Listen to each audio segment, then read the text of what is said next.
Srishti, welcome to प्रतियोगिता दर्पण। आज इस वीडियो में हम बात करने वाले हैं यूएन की एक रिपोर्ट की। दरअसल यूएन ने एक रिपोर्ट जारी की है प्लास्टिक प्रदूषण को लेकर। क्या कुछ इस रिपोर्ट में खास है और प्लास्टिक प्रदूषण को लेकर क्या कुछ कहा गया है, इस वीडियो में आगे जानेंगे। सबसे पहले जान लेते हैं आखिर ये चर्चा में क्यों बना हुआ है। देखिए यहाँ पर हाल ही में संयुक्त राष्ट्र पर्यावरण कार्यक्रम ने एक रिपोर्ट जारी की जिसमें कहा गया है कि मौजूदा टेक्नोलॉजी से उपयोग से नीतियों, बाजारों व उत्पादों में बड़े बदलावों के जरिए साल 2040 तक प्लास्टिक प्रदूषण में 80% तक की जो कमी लाना संभव हो सकता है। इस रिपोर्ट को एक शीर्षक से जारी किया गया। शीर्षक ये था कि turning of the tap, how the world can and plastic pollution and create a circular economy.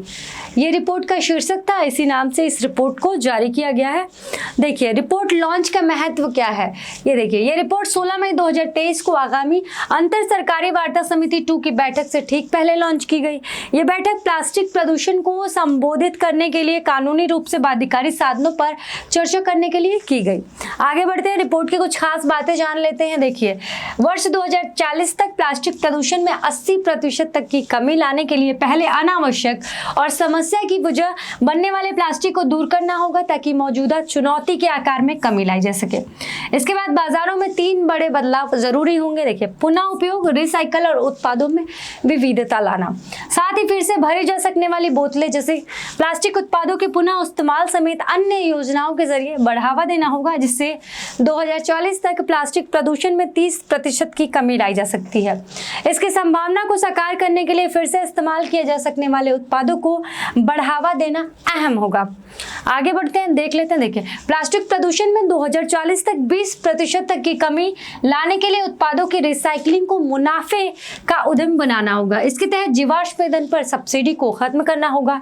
Recycling के लिए नए डिजाइन और दिशा निर्देश जारी करना और अन्य सभी आवश्यक उपाय अपनाए जाने पर बल दिया गया है ताकि रिसाइकल किए जाने योग्य उत्पादों का हिस्सा 21% से बढ़ाकर 50% किया जा सके। इसके अलावा प्लास्टिक की थैलियों और सामान ले जाने के लिए इस्तेमाल किए जाने वाले उत्पादों को हटाकर दूसरी सामग्री जैसे कि कागज में सामान बांधना के उपयोग से प्लास्टिक प्रदूषण में अतिरिक्त 17% तक की कमी लाई जा सकती है। आगे बढ़ते हैं, देखिए एक विशाल चुनौती बनता जा रहा है प्लास्टिक प्रदूषण। इस पे लेके क्या कुछ कहा गया। इन उपायों को अपनाए जाने के बावजूद एक बार इस्तेमाल किए जाने वाले और कम अवधि के उपयोग वाले उत्पादों से वर्ष 2040 तक हर साल लगभग 10 करोड़ मीट्रिक टन प्लास्टिक के निस्तारण की जरूरत होगी, जबकि अतीत के दशकों का प्लास्टिक प्रदूषण भी होगा। आगे बढ़ते हैं, देख लेते हैं। देखिए यूएन पर्यावरण एजेंसी के मुताबिक जिस प्लास्टिक की रिसाइकलिंग संभव नहीं है उसके निस्तारण के लिए डिजाइन और सुरक्षा मानक तैयार करना और उन पर अमल करना होगा। बताया गया है कि चक्रीय अर्थव्यवस्था की ओर कदम बढ़ाने से 1270 अरब डॉलर के बराबर राशि की बचत संभव है।